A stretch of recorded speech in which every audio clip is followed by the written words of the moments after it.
Hello दोस्तों, फिल्मी flix में आपका स्वागत है। आज के इस वीडियो में हम Jumanji welcome to the jungle movie की स्टोरी लाइन को डिस्कस करेंगे। ये मूवी 2017 में रिलीज हुई एक American fantasy adventure comedy film है और ये मूवी 1995 में रिलीज हुई जुमांजी फिल्म की सीक्वल है। अगर आपने इस मूवी की पार्ट 1 का एक्सप्लेनेशन अभी तक नहीं देखा है तो आप आई बटन या डिस्क्रिप्शन में दिए हुए लिंक से उस वीडियो को देख सकते हैं। तो बिना टाइम वेस्ट किए बढ़ते हैं इस मूवी की एक्सप्लेनेशन की तरफ। इस मूवी की शुरुआत वहीं से होती है जहां जुमांजी मूवी खत्म हुई थी।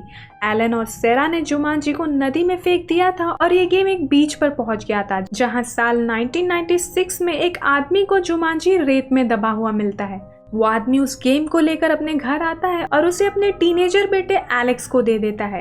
एलेक्स को बोर्ड गेम्स में बिल्कुल भी दिलचस्पी नहीं थी क्योंकि वो वीडियो गेम्स पसंद किया करता था और बोर्ड गेम्स उसे ओल्ड फैशन लग रहा था, इसलिए वो जुमांजी को साइड में रख देता है। रात में उसे गेम से कुछ आवाज़ें आने लगती है, तभी वो उस गेम को खोलकर देखता है और उसे उसके अंदर एक कैसेट मिलता है। वो उस कैसेट को अपने वीडियो गेम में लगाता है और तभी वो फौरन उस गेम के अंदर चला जाता है। एलेक्स के गायब हो जाने की वजह से उसके फादर काफ़ी डिस्टर्ब हो चुके थे और उनके घर को फ्रीक हाउस बुलाया जाने लगा था क्योंकि वो घर रिपेयर ना होने की वजह से काफ़ी डरावना दिखने लगा था और इस वजह से लोग वहां जाने से भी डरते थे। सीन शिफ्ट होता है 20 साल बाद जहां 4 high school students Spencer, fridge, Martha और बेथनी को डिटेंशन मिला था। बेथनी को क्लास के दौरान फ़ोन पर बात करने की वजह से मार्था को फिजिकल एजुकेशन के क्लास में पार्टिसिपेट करने से मना करने के लिए और स्पेंसर और फ्रिज को चीटिंग करने के लिए, क्योंकि स्पेंसर ने फ्रिज का होमवर्क किया था। प्रिंसिपल इन्हें डिटेंशन के लिए बेसमेंट में भेजते हैं जहां इन्हें पुराने मैगजीन्स का स्टेपलर पिन निकालने को कहा जाता है। ये सारे इस काम को बिल्कुल भी नहीं करना चाहते थे, इसलिए वो बेसमेंट में टाइम पास करने लगते हैं और तभी उन्हें वहां पर एलेक्स का वीडियो गेम मिलता है और स्पेंसर और फ्रिज डिसाइड करते हैं कि वो इस गेम को खेलेंगे। वो मार्था और बेथनी को भी ये गेम खेलने को कहते हैं और वो दोनों भी ये गेम खेलने के लिए मान जाती है। वो सब इस गेम को स्टार्ट करते हैं और अपने अपने कैरेक्टर्स चूज करते हैं। कैरेक्टर्स चूज करते ही ये सब इस गेम के अंदर चले जाते हैं जहां पर स्पेंसर डॉक्टर ज़ैंडर स्मोल्डर ब्रेवस्टोन बन जाता है जो एक आर्कियोलॉजिस्ट होता है। फ्रिज एक जूलॉजिस्ट और वेपन कैरियर माउस फिनबार होता है और वहीं बेथनी मेल एक्सपर्ट और कार्टोग्राफर प्रोफेसर शेल्डन चेली बन जाती है और मार्था एक martial artist Ruby Roundhouse बन जाती है। गेम में आने के बाद ये सब सोच रहे होते हैं कि आखिर इनके साथ हो क्या रहा है, तभी वहाँ पर पानी में से एक हिप्पोपोटामस बेथनी पर अटैक करता है और उसे खा जाता है, जिसकी वजह से बेथनी मर जाती है और सभी ये देखकर काफ़ी डर जाते हैं। लेकिन कुछ सेकंड्स बाद बेथनी आसमान से नीचे गिरती है। तभी वो सब अपने हाथ में 3 लाइंस देखते हैं और ये समझ जाते हैं कि ये लाइंस इस गेम में इनकी लाइफ्स है और बेथनी यानी शैली के पास अब 2 ही लाइफ्स बचे हैं और अगर ये लाइफ्स ख़त्म हो गए तो ये यहाँ के साथ साथ अपनी असली दुनिया में भी मर जाएंगे। वो हिप्पोपोटामस उन पर अटैक करने आता है, तभी वो सब वहाँ से बचकर भागते हैं और तभी वहाँ इस गेम का गाइड नाइजेल आता है जो इस गेम का नॉन प्लेयर कैरेक्टर होता है। वो उन सबको बताता है कि काफ़ी समय पहले इस गेम में आर्कियोलॉजिस्ट प्रोफेसर वैन पेल्ट ने जंगल में जैगुआर की स्टैचू की आंख से एक जादुई हीरा चुरा लिया था, जिसकी वजह से जंगल के सारे एनिमल्स उसके कंट्रोल में आ गए हैं और जुमांजी पर एक श्राप लग गया है। अगर उन्हें ये गेम ख़त्म करना है तो उन्हें वो हीरा वापस उस स्टैचू की आंख पर लगाना होगा, जिससे जुमांजी श्राप से मुक्त हो जाएगा और गेम वहीं पर ख़त्म हो जाएगा।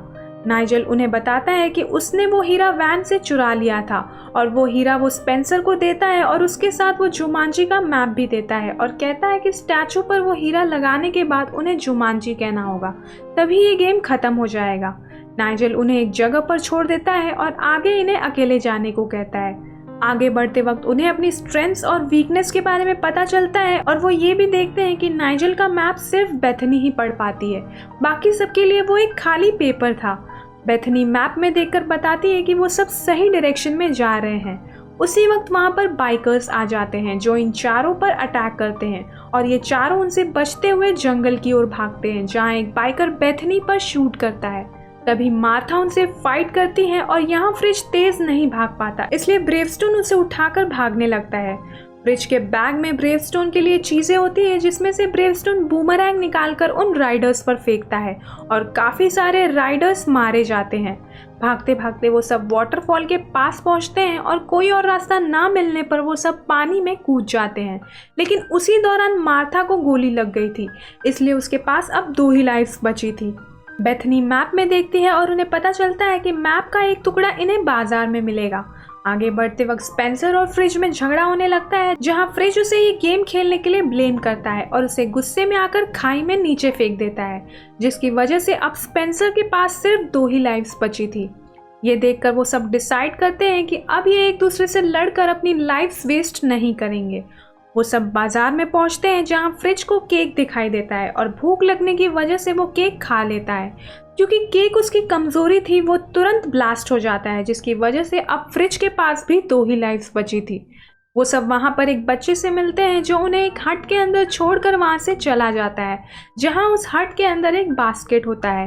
ब्रेवस्टोन उस बास्केट को खोलता है, जिसमें से एक सांप बाहर आता है और वो सब मिलकर उस सांप से निपटते हैं और उन्हें उस बास्केट में एक पेपर के साथ एक एलिफेंट का स्टैचू मिलता है और पेपर पर लिखा हुआ होता है कि जब तुम एलिफेंट देखो तो चढ़ना शुरू करना। वो सब वहाँ से निकलते हैं, लेकिन तभी वहाँ वैन के लोग आ जाते हैं और इन पर अटैक करते हैं। तभी ब्रेवस्टोन अकेला ही उन सब का मुकाबला करता है और उनसे फाइट करता है। वैन भी वहाँ पहुँच जाता है और वो उन सब से वो हीरा मांगता है, लेकिन तभी वहाँ एक लड़का आ जाता है, जो वहाँ पर धुआं करके उन सब को वहाँ से बचाकर ले जाता है। वो लड़का असल में इस गेम का 5वां कैरेक्टर था, जिसका नाम था पायलट जेफरसन सीप्लेन मैकडोनो, और ये वही एलेक्स भी था जो 20 सालों से इस गेम में ही था। सीप्लेन इन्हें एक गुफा में ले जाता है, जहाँ से कई सारे मुश्किल रास्ते पार करके वो एक जंगल में पहुँचते हैं। यहाँ वैन अपने आदमियों को उन्हें ना पकड़ पाने की वजह से मार डालता है और वहीं दूसरी तरफ एलेक्स इन सब को अपने घर ले जाता है, जो एलन पैरिश ने बनाया था जब वो इस गेम में था। यहाँ बातों बातों में इन सबको पता चलता है कि मैप का आखिरी हिस्सा असल में एलेक्स ही है, जिसे इन्हें ढूंढना था। ये बात पता चलते ही वो सब आगे बढ़ते हैं और एलेक्स इन्हें ट्रांसपोर्टेशन शेड तक लेकर आता है, जहाँ से इन्हें आगे जाने के लिए व्हीकल मिल सकता था, जिसकी मदद से वो स्टैचू तक पहुँच सकते थे।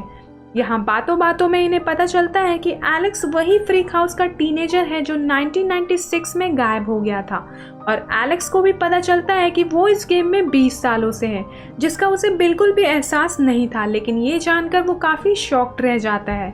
रूबी ट्रांसपोर्टेशन शेड के बाहर मौजूद सोल्जर्स को डिस्ट्रैक्ट करती है और तभी बाकी सब अंदर जाते हैं। तभी सॉन्ग स्टार्ट होता है और रूबी डांस फाइट करते हुए उन सब की पिटाई करती है।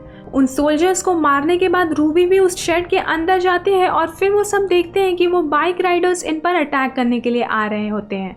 तभी वो सी प्लेन को हेलीकॉप्टर उड़ाने को कहते हैं, लेकिन एलेक्स काफ़ी नर्वस हो जाता है क्योंकि उसके पास सिर्फ एक ही लाइफ थी, इसलिए वो इस बात के लिए मना करते हुए कहता है कि वो मरना नहीं चाहता। लेकिन तभी वो सब उसे मोटिवेट करते हैं और वो इस बात के लिए मान जाता है। वो सब उस हेलीकॉप्टर में बैठते हैं और एलेक्स उस हेलीकॉप्टर को उड़ाता है और ये सब वहाँ से निकलते हैं। वो सब एक खाई के बीच में से उड़ रहे होते हैं, जहाँ ढेर सारे बड़े बड़े पहाड़ थे और पीछे से बड़े बड़े एनिमल्स इनके पीछे आ रहे थे। तभी उनका हेलीकॉप्टर पहाड़ से टकरा जाता है, जिसकी वजह से हेलीकॉप्टर का फैन हेलीकॉप्टर से अलग होने लगता है और वो हेलीकॉप्टर ऊपर नहीं उड़ पाता। लेकिन ब्रेवस्टोन उसे ठीक करता है और एलेक्स उस हेलीकॉप्टर को ऊपर ले जाता है। लेकिन इसी दौरान फ्रिज के बैग से वो हीरा वहीं पर नीचे गिर जाता है। वो हीरा लेने के लिए वापस जाते हैं और देखते हैं कि वो जानवर उस हीरे को घेर लेते हैं। तभी फ्रिज की 2 लाइफ्स होने की वजह से ब्रेवस्टोन उसे नीचे धक्का दे देता है, जिससे वो सारे जानवर उसके पीछे आने लगते हैं और ब्रेवस्टोन उस हीरे को उठा लेता है। फिर वो हेलीकॉप्टर में वापस आता है और फ्रिज वापस ऊपर से आ रहा होता है, इसलिए एलेक्स हेलीकॉप्टर को टर्न करता है और ब्रेवस्टोन माउस को पकड़ लेता है। इसके बाद वो सब हेलीकॉप्टर को लैंड करते हैं, जहां एलेक्स को मच्छर काट लेता है, जो उसकी कमजोरी थी। रूबी और शैली देखते हैं कि एलेक्स की लाइफ जा रही होती है, लेकिन बेथनी उसे अपनी लाइफ देकर उसे बचा लेती है और अब बेथनी के पास भी सिर्फ एक ही लाइफ बची थी। फिर वो सब आगे बढ़ते हैं और उन्हें कुछ दूरी पर जैगवर का स्टैचू दिखाई देता है। तभी ब्रेवस्टोन वो हीरा निकालता है, जिससे रोशनी से रास्ता बन जाता है। लेकिन ब्रेवस्टोन को लगता है कि ये एक ट्रैप है, इसलिए वो पेड़ पर चढ़कर आगे जाता है।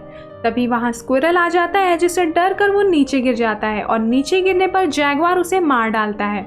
अब ब्रेवस्टोन यानी स्पेंसर के पास भी एक ही लाइफ बाकी होती है और वो सब देखते हैं कि वैन के आदमी इन पर अटैक करने के लिए आ रहे होते हैं। इसलिए वो सब अलग अलग होकर इन्हें डिस्ट्रैक्ट करते हैं और रूबी उन राइडर्स से लड़ती है, लेकिन एक राइडर रूबी को पकड़ लेता है। लेकिन ब्रेवस्टोन वहां पहुंच जाता है और वो रूबी को बचा लेता है। फिर ब्रेवस्टोन राइडर की बाइक लेकर आगे जाता है जहां उसके पीछे ढेर सारे जैगवार आ रहे होते हैं और वो उन सब को एक आग के गोले में फंसा देता है।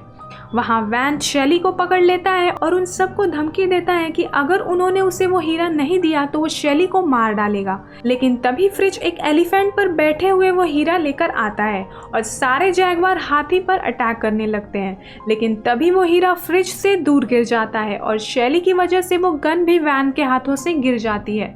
रूबी ब्रेवस्टोन को स्टैचू की तरफ भेजती है और कहती है कि वो वहीं पर उसे वो हीरा लाकर देगी। इसलिए ब्रेवस्टोन स्टैचू की तरफ आगे बढ़ता है और बाइक से पहाड़ के ऊपर जा रहा होता है। यहाँ रूबी वो हीरा लेने आती है जहाँ वो देखती है कि वो जगह सांपों से भरी हुई होती है। रूबी उस हीरे को उठाती है, तभी वैन वहाँ पर मौजूद सांपों को उस पर अटैक करने को कहता है। रूबी देखती है कि ब्रेवस्टोन स्टैचू के पास पहुँचने वाला होता है और उसी वक्त वो एक सांप पर पैर रखती है और वो सांप उसे काट लेता है, जिसकी वजह से वो एक लाइफ खो देती है।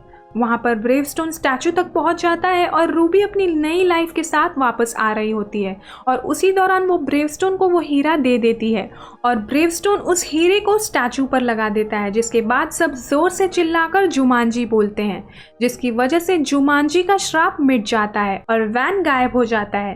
फिर वहाँ नाइजेल आता है और वो एक एक करके सभी से हाथ मिलाता है और वो सब अपनी असली दुनिया में वापस पहुँच जाते हैं।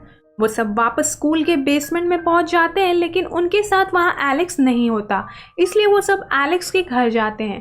तभी वो देखते हैं कि एलेक्स का घर फ्रीक हाउस जैसा बिल्कुल भी नहीं दिख रहा होता है, बल्कि उसका घर काफ़ी सजा हुआ होता है। तभी एलेक्स उन्हें देखता है और वो उनके पास आकर उनसे मिलता है और उन्हें बताता है कि वो अपने समय यानी 1996 में पहुंच गया था और तब से वो अपनी फैमिली के साथ ही रह रहा है और अब वो शादीशुदा है और उसकी एक बेटी है जिसका नाम उसने बेथनी रखा है, क्योंकि बेथनी ने गेम के अंदर उसकी जान बचाई थी। आगे हम देखते हैं कि गेम के उस एक्सपीरियंस के बाद वो चारों अब बेस्ट फ्रेंड्स बन चुके थे और फ्रिज एक बोलिंग बॉल से उस गेम को तोड़ देता है ताकि कोई भी उस गेम को वापस ना खेल सके।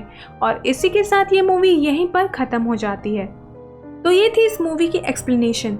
उम्मीद है ये वीडियो आपको पसंद आई होगी। अगर आपको ये वीडियो पसंद आई तो इस वीडियो को लाइक कर देना, शेयर कर देना और इस चैनल को सब्सक्राइब कर देना और बेल आइकन प्रेस करना मत भूलना ताकि आपको इस चैनल से जुड़े हर वीडियो की नोटिफिकेशन मिलती रहे।